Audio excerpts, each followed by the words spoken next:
Dice, paciente con HCA, le tienes que dar su imodipino, desde el saque. ¿Cuánto tiempo se les da el imodipino? Por 21 días. Ya, son 3 semanas. El protocolo es darles 3 semanas desde el ingreso, desde la etapa, ¿no?, aguda de la hemorragia, desde el momento de la hemorragia. Entonces le das un imodipino, pero ¿qué haces? Además le haces controles neurológicos regulares, es decir, ves si el paciente desmejora o no, porque ¿qué hace el vasoespasmo? En un inicio no se ve, el vasoespasmo no se ve en la tomografía. Y el vasoespasmo generalmente sucede en el paciente y tú puedes notar pequeños cambios en su aspecto neurológico. Es decir, el paciente puede comenzar a tener un poco más de confusión, un poquito más de tendencia al sopor, o puede comenzar a tener cierta debilidad en alguna parte del cuerpo, en uno de los cuerpos, por ejemplo, ¿no? ¿Por qué? Porque lo que hace el vasoespasmo es reducir la presión de perfusión, ¿no? ¿Ya? Y eso, ¿en qué tiempo aparece el vasoespasmo? ¿Cuánto tiempo después de la hemorragia cerebral? Del tercer día, cuarto día. ¿Ya? Entonces uno va viendo si tiene como que 2 picos, ¿no? ¿Ya? Uno en la primera semana y luego ya un vasoespasmo tardío que puede producir infartos, ¿no?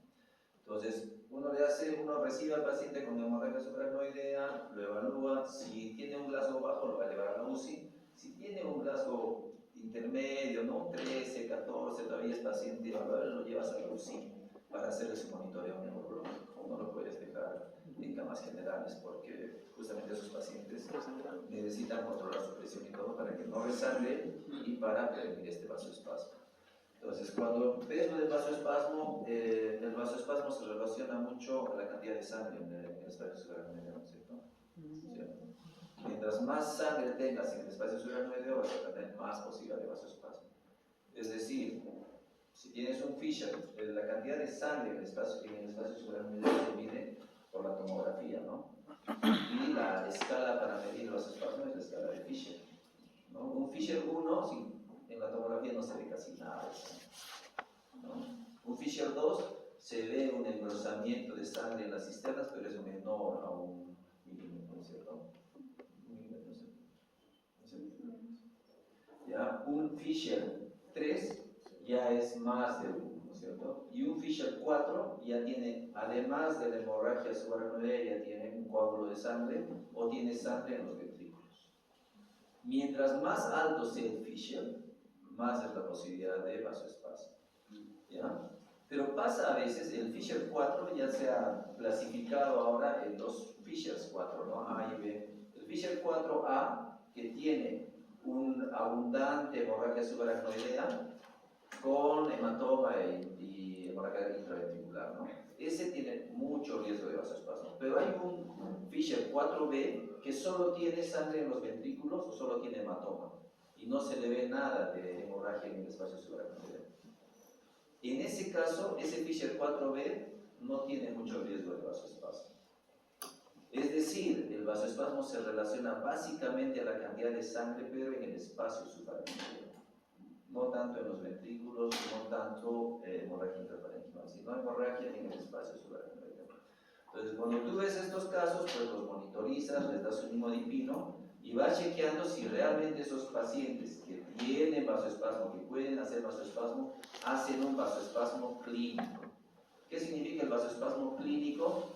Que además de estar haciendo vasoespasmo, los pacientes hacen deterioro clínico debido al vasoespasmo. No todos los vasoespasmos van a producir deterioro clínico, ¿no? ¿Qué significa, no? Al tercer o cuarto día, si tú quieres hacer un experimento, a ese paciente que tiene hemorragia subaracnoidea le llevas a hacer una angiografía.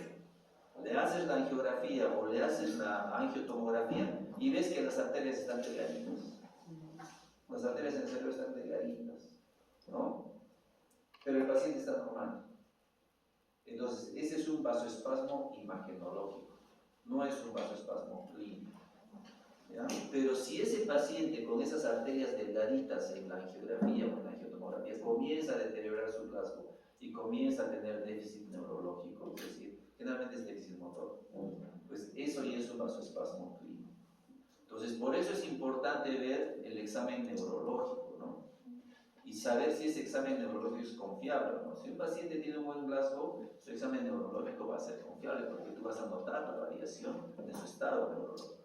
Pero si un paciente entra mal, su examen neurológico ya no va a ser confiable, ¿entiendes? Entonces, si es confiable, ¿qué haces? Ves su estado neurológico y además le haces un Doppler transcranial, es decir, le haces una ecografía de la cabeza. Generalmente por la vía anterional, una ecografía por fuera, porque este huesito, el esfenoide, será la mayor de los esfenoides es delgadito. Y eso le permite al ecografista ver cómo es el flujo en las arterias cerebrales, ¿no? En la carótida, en las arterias cerebrales medias. Entonces, cuando uno hace la ecografía Doppler, porque hay que ver Doppler, ¿no? Hay que ver el latido de la arteria, ¿no? Cuando esa ecografía demuestra un alto nivel o un bajo nivel, pues ya los ecografistas saben, ¿no? Cuando demuestra vasoespasmo, pues tú le puedes hacer el seguimiento con ese Doppler, ¿no es cierto? Entonces, cada día o cada 2 días le haces su seguimiento para ver cómo está cambiando el índice del flujo sanguíneo en las arterias. Entonces, es un procedimiento no invasivo, porque le estás haciendo la ecografía por fuera de la cabeza, ¿no? O si el paciente es neurológicamente inestable y todo eso, pues si está en coma, le harás un electroencefalograma, ¿no? Porque de repente está en coma profundo, de repente ya está para el otro lado. Entonces, si el electroencefalograma no tiene actividad o tiene actividad diferente, pues le vas a dar anticonvulsivantes, lo vas a tratar de revertir, puedes ver muchas cosas, ¿no? Además, obviamente, del Doppler, ¿no? El Doppler, como es no invasivo, pues le puedes hacer a cualquier paciente, ¿ya? Ahora, con todo eso, si el paciente aún, si quieres monitorizarlo mejor, ¿no? Le puedes hacer, pues, ¿no? Puedes considerar un monitoreo más invasivo, es decir, le haces un agujerito y le colocas un electrodo dentro, ¿no? Y ahí puedes ver la presión de perfusión sanguínea, puedes ver la saturación de oxígeno tisular, puedes ver muchas cosas, la presión intracraneal, puedes medir. Entonces, lo malo de eso es que no todos los centros lo tienen, ¿no?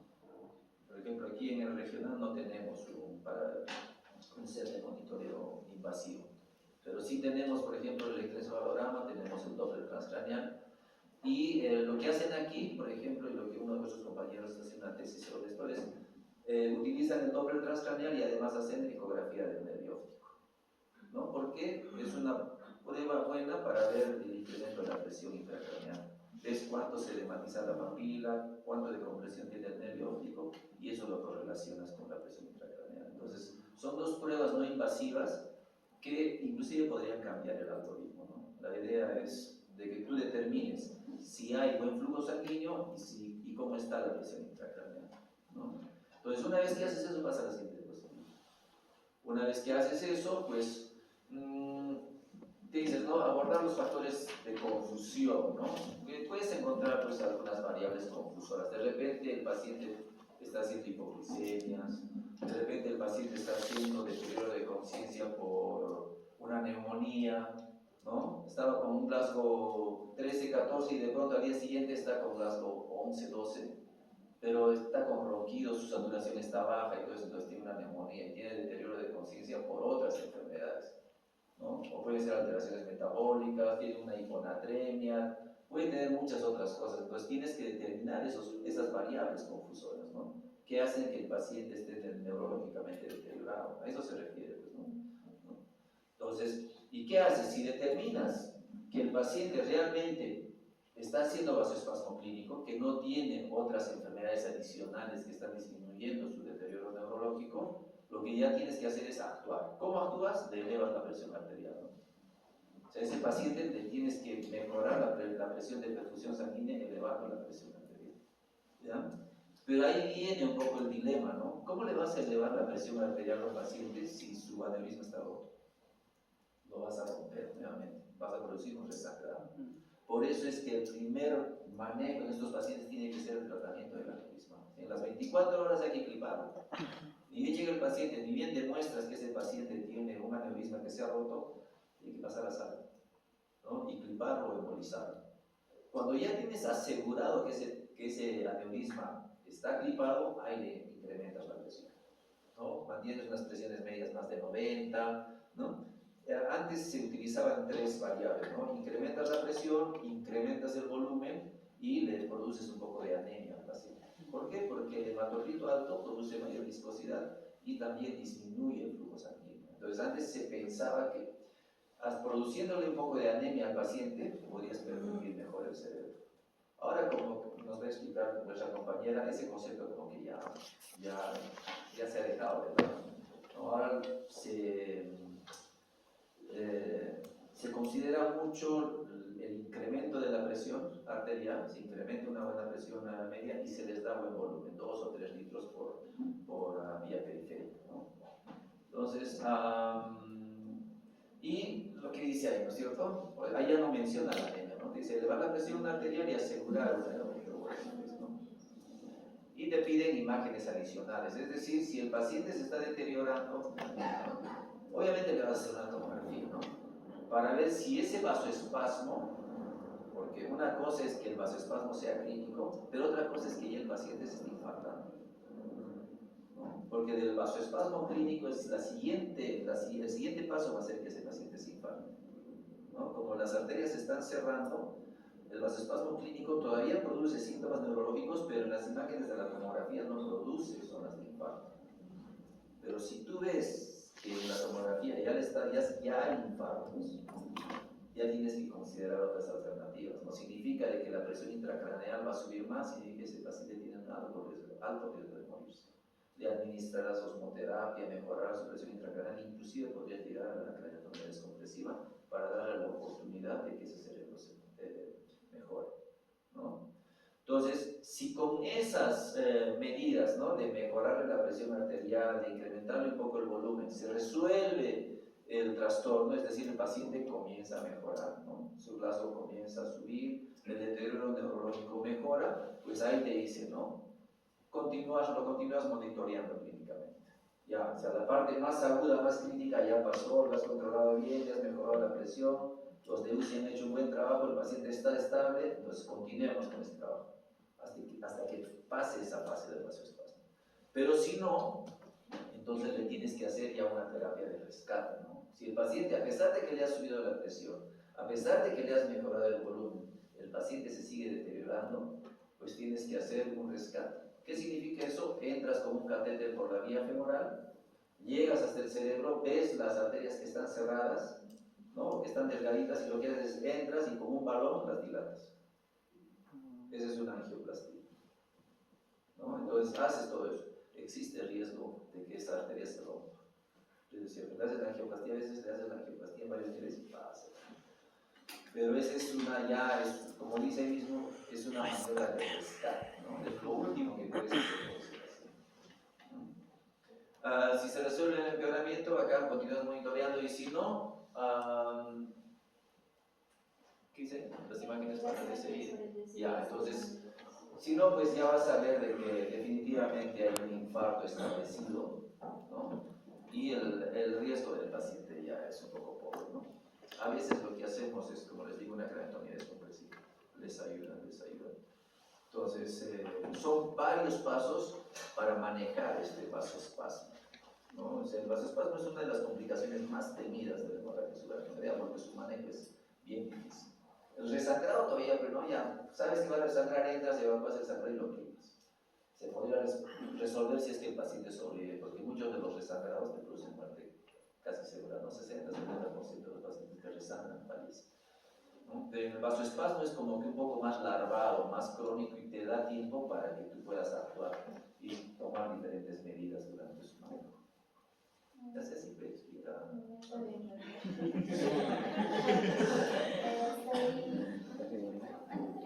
Otros datos que me estaba olvidando, la guía nos menciona en cuanto al punto de elevar la presión arterial con un PAS menos de 160 y un PAM menos de 110.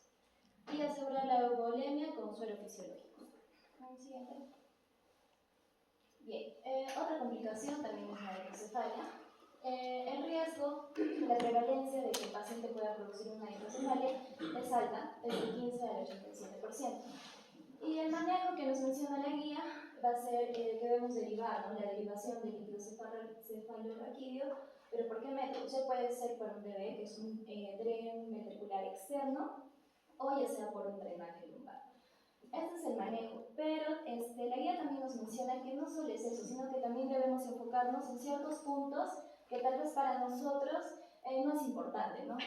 Por ejemplo, nos menciona la configuración del tren, la técnica séptica, el profesional, el personal de salud tiene que ser especializado, la selección del catéter, la preparación de la piel y el lugar de seccionamiento del tren. Esos puntos también son importantes para un manejo, ¿no?, completo para la hidrocefalia. Sí. Esa es una hidrocefalia aguda, ¿no? Sí, doctor, comunicante. Que una hidrocefalia aguda es comunicante. No, doctor. ¿Y por qué me dices que comunicante? No es que Ni se siquiera te voy a produce preguntar eso. en inglés. ¿Qué tipo de hidrocefalia produce la hidrocefalia aguda? La comunicante. No comunicante. ¿Por qué es no comunicante? Por el sangrado. ¿No? La aguda es por el sangrado, porque hay un sangrado dentro del ventrículo que tapa el tercer ventrículo, que produce hidrocefalia. Es una hidrocefalia no comunicante, es obstructiva. Pero hay dos tipos de hidrocefalias en la hemorragia subaracnoidea. Una aguda, la que están mencionando, que se produce por la sangre, pero hay una tardía. Entonces a veces uno ya, el paciente ya salió de todo, ya se le gripó, ya está en la UCI, ya está en camas generales. Ya pasó un mes y tú ya le estás por dar de alta. Ya mañana se hace. Y de pronto el paciente comienza a hacer mancha táxica, el paciente comienza a deteriorar su Glasgow. Y dices, pucha, ¿qué le está pasando, no? Si reconoces muy bien el evento, sabes que ese paciente está haciendo una hidrocefalia tardía, ¿no? Le haces una tomografía y sí, está haciendo una hidrocefalia, y en este caso sí la hidrocefalia es no comunicante. ¿Y por qué se produce la hidrocefalia tardía? Por una mala absorción del líquido que lo requiere. Claro. Toda la sangre que en un inicio estaba en el espacio subaracnoideo se comienza a degradar y todo, y comienza a bloquear las vellosidades aracnoideas, ¿no? Entonces ya no hay una buena absorción, ya no es una hidrocefalia obstructiva por la sangre, sino es una hidrocefalia no comunicante, ¿no? Porque ya es por una absorción a nivel de las vellosidades. Y en ese caso, pues se planea ya una derivación ventricular. En el caso de una hidrocefalia aguda, tú no le puedes poner una derivación ventricular, le tienes que poner una derivación externa, porque le pones la derivación ventriculo-peritoneal y esa derivación se va a obstruir por la sangre. Entonces le tienes que poner un catéter externo por unos días hasta que la sangre se limpie. Pero en el caso de una hidrocefalia tardía, sí le vas a poner el catéter ventriculo-peritoneal. Son dos tratamientos totalmente diferentes para hidrocefalias diferentes dentro de una misma enfermedad. ¿Ya? Hemorragia subaracnoidea por aneurisma es una patología compleja. Tiene muchas cosas, mucha variedad en el tratamiento, en el diagnóstico, complicaciones sistémicas, complicaciones neurológicas. Es un tema muy grande para estudiarlo, no es tan simple y no tiene un tratamiento estricto, ¿no? Hay que ir variando, viendo la presentación clínica del paciente y las síntomas. Bueno, la otra complicación que vamos a ver en los primeros pacientes va a ser las convulsiones, ¿no? Que se puede dar una incidencia de 26%, pero actualmente está reducida en un 7 a un 15%. También se ha visto convulsiones postoperatorias tardías en un 1,2%, en un 5% y una hemorragia, convulsiones postoperatorias de manera temprana en un 2% de los casos. Lo que nos recomienda la guía es el monitoreo continuo, ¿no?, con el electroencefalograma de un rango de 24 a 48 horas. Cuando los pacientes van a presentar un examen neurológico fluctuante, cuando hay un estado mental deprimido o alto riesgo de convulsiones, como es en el caso de un aneurisma aorto de la arteria cerebral media, la hemorragia subaracnoidea de alto grado, en casos de hemorragia intracerebral y hidrocefalia e infarto cortical. También nos dice que el uso de los anticonvulsivantes va a ser muy beneficioso para prevenir las convulsiones en pacientes con alto riesgo de convulsiones, como ya les mencioné, en un aneurisma roto de la arteria cerebral media, en la hemorragia subaracnoidea de alto grado, ¿no?, y las otras, ¿no? En cuanto al uso de en pacientes que ya tienen convulsiones, nos recomiendan, ¿no?, usar los anticonvulsivantes constantes durante menos de 7 días para reducir estas complicaciones de convulsiones en el periodo perioperatorio. Y además que no se recomienda el uso de la fenitoína debido a que se ha visto altos casos de mortalidad y morbilidad, ¿no? Y por ese motivo es que se recomienda el uso de levetiracetam, porque tiene menos efectos adversos. Bueno, en cuanto a la recuperación del paciente... Ese es un detalle importante en esta nueva guía, ¿no? Porque hasta antes siempre usábamos fenitoína. Siempre se usaba fenitoína como primera droga, luego se pasó al ácido valproico. Y ahora la levetiracetam está cambiando mucho, ¿no? Las epilepsias ahora se usa para casi todo. De manera inicial de levetiracetam. El producto no es tan caro, es efectivo y se puede usar en gestantes, inclusive sin mucho riesgo. El levetiracetam es como que la droga de elección, ¿no? para el manejo de epilepsia en muchos pacientes, incluyendo estos pacientes con hemorragias pulmonares. Bueno, en cuanto a la evaluación del prealta, ¿no? Nos recomiendan evaluar si hay déficit físico, cognitivos o conductuales, incluso evaluar la calidad de vida del paciente en cuanto al disminuido.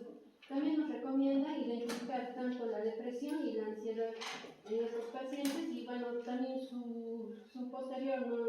Terapia o psicoterapia y la farmacoterapia, ¿no? También nos recomienda esta guía que el enfoque debe ser un enfoque multidisciplinario porque va a reducir tanto la estancia hospitalaria y también va a aumentar el alta hospitalaria. En estos casos se ha visto que aumenta un 30% y bueno, se ha visto que ha reducido la estancia hospitalaria de 17 a 21 días, ¿no? Bueno, en cuanto a la rehabilitación también nos recomiendo, ¿no? Para esto después de asegurar la ruptura del aneurisma, para mejorar los resultados funcionales del paciente, ¿no? Y bueno, el seguimiento a largo plazo nos recomienda incluso puede ser hasta 8 años, esto con identificando, ¿no? O haciendo un screening tanto si hay depresión, ansiedad o incluso disfunción sexual. También recomienda identificar el deterioro cognitivo a través de estos test, ¿no? Que es la MOCA y el otro es el mini examen de deterioro cognitivo, ¿no? Y incluso el más sensible se ha visto que era el MOCA, ¿no? Bueno, en cuanto a la principal discapacidad de estos pacientes va a ser la demencia. Incluso la edad media de estos pacientes en que se ha detectado ha sido a los 74 años. En un tercio de los pacientes se ha visto que a la evaluación prealta presentaban los pacientes depresión y un 15 a 20% presentaban ansiedad o también estrés postraumático, pero la principal va a ser de un 40 a un 70% el deterioro cognitivo, ¿no? Bueno, en cuanto a la manera de prevenir las recurrencias de esta hemorragia subaracnoidea, se recomienda, ¿no? Hacer imágenes cerebrovasculares perioperatorias para identificar tanto los remanentes o recurrencias del aneurisma que pueden requerir tratamiento adicional, ¿no? Se ha visto también estas recurrencias a los 30 días en un 1,6% con el tratamiento endovascular y bueno, con el tratamiento quirúrgico un 0,6%, ¿no? Bueno, este cuadro nos habla sobre los factores de riesgo en cuanto a la ruptura y a la aparición del nuevo aneurisma, ¿no? Bueno, en cuanto a la ruptura, vamos a ver que se va a asociar más los aneurismas residuales que han sido obstruidos de manera incompleta y también se ha asociado más a los aneurismas virales, ¿no? También que han tenido algo con una obstrucción incompleta. Y bueno, los otros factores de riesgo para la aparición de los aneurismas, se ha visto que el factor de riesgo va a ser un paciente joven, haber tenido historia familiar o también múltiples aneurismas y también el riesgo de ser infectado. Eso es todo.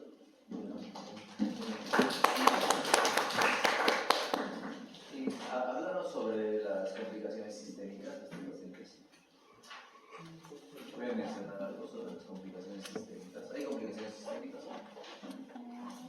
doctor, como lo mencioné, por ejemplo, lo que más se enfoca es en el grupo de la lesión pulmonar y dentro de este está la neumonía y También ahí se mencionaba que había un edema pulmonar neurogénico, también una... hiperglicemia. Ya. Hiponatrenes, ¿no? Trastornos electrolíticos. ¿Qué del miocardio? Sí, también menciona del miocardio neurogénico atópico. ¿Qué cosa? ¿Qué se ve en el electrocardiograma?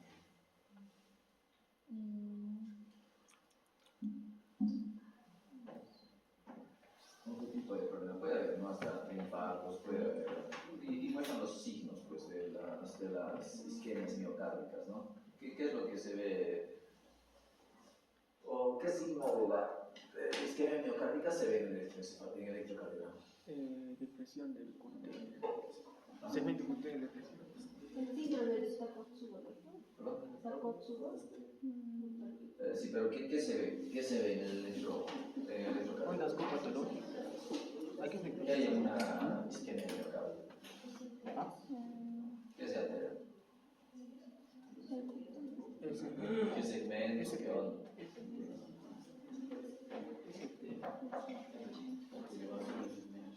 No sé, la violación de los segmentos. Se altera, pero el segmento es y en los infartos.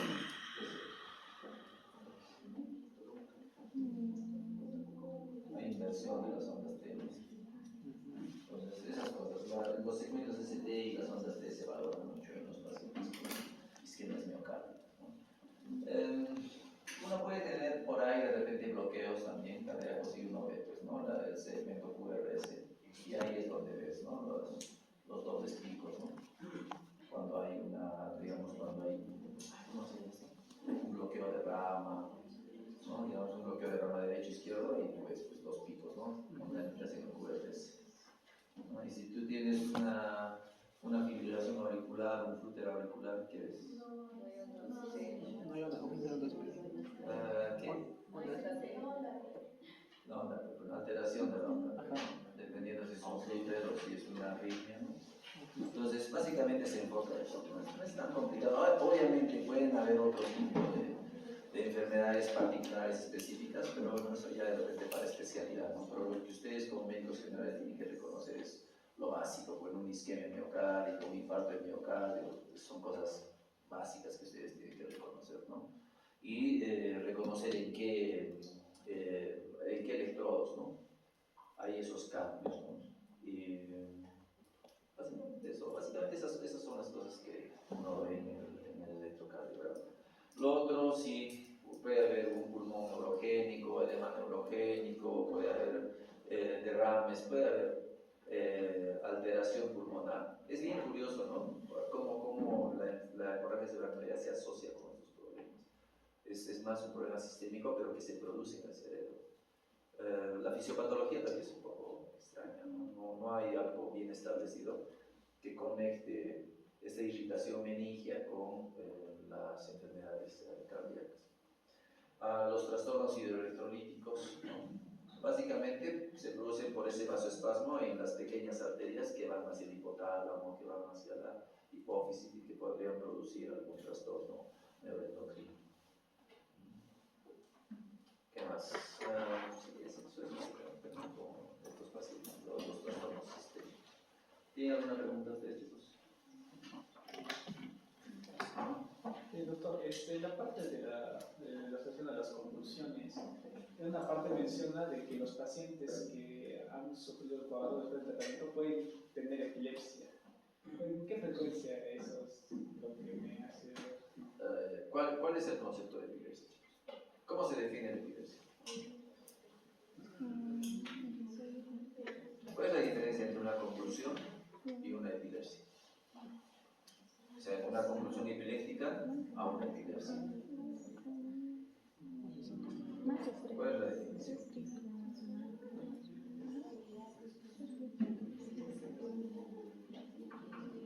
Ya han hecho neurología. ¿Cuál es la definición de epilepsia? Pero ¿qué significa crónico? ¿Cuál es la definición? Epilepsia se le llama cuando el paciente tiene más de 2 crisis, ¿no? Una sola crisis no te da el diagnóstico de epilepsia. Cuando ya tienes 2 crisis, ese paciente ya es epiléptico, ¿no? Entonces, ¿por qué es importante? Porque en un paciente no epiléptico, es decir, en un paciente que presenta una crisis aleatoria, una única crisis, tú le das nada más el medicamento para la crisis, porque el riesgo de epilepsia en estos pacientes es bajo. Pero si los pacientes ya tienen 2 crisis, ese paciente ya tiene que manejarse como una epilepsia. ¿Qué significa? Que va a recibir medicación 3 años a 5 años. ¿No? Entonces, es bueno que el paciente no tenga desde el saque. Por eso que muchos prefieren darle tratamiento anticonvulsivante desde el ingreso. Pero ni bien el paciente entra a la UCI, pedazo de dilacetam, daño no le va a hacer, pero le vas a prevenir a que ese paciente sea un consumidor crónico de medicación por epilepsia. Entonces, los pacientes con TEC, los pacientes con hemorragia subaracnoidea, se les administra de dilacetam profiláctico. ¿Algo más? Doctor, en cuanto a la anemia en hemorragia subaracnoidea, ¿en qué nivel debemos de realizar la transfusión? Nivel de hemoglobina. O sea, ¿a partir de qué número? En realidad estos pacientes, salvo que no presentan anemia por sí, o sea, la anemia no es una complicación de la hemorragia subaracnoidea, porque el sangrado es, en el espacio subaracnoideo, por más que parezca grueso y todo, es mínimo. Inclusive un sangrado intraparenquimal no te produce anemia. Puede producirte anemia cuando vengas a operar y pierdes mucha sangre porque en el intraoperatorio se rompe la anemia, ¿no? Entonces los criterios son los mismos, ¿no? Hemoglobina por debajo de 7 o llegas a 7, transfusión, ¿no? Es un criterio, ¿ya? Pero les decía que antes había la terapia triple H, ¿ya? Triple H, ¿no? Para manejar la hipertensión, hay que dar hipertensión, hipervolemia y la otra H era para la anemia, ¿no? Entonces, pero hoy en día ya no se estila eso, o sea, generalmente el paciente debe tener sus valores de hemoglobina normales, ¿ya? Y si está por debajo de lo normal, pues hay que reponerle, ¿no? Pero el nivel de transfusión siempre es hemoglobina 7, ¿no? Hematocrito 21, menos de 21 ya transfusión, entonces es una parte de la ayuda. ¿Qué más? Algo más, si tiene la hiperglicemia, pues escala móvil o insulina, y además le da su metformina, glibenclamida, ¿no? Puede haber una hiperglicemia por concentración, entonces hay que ver muy bien, hay que valorar los líquidos, su balance hídrico,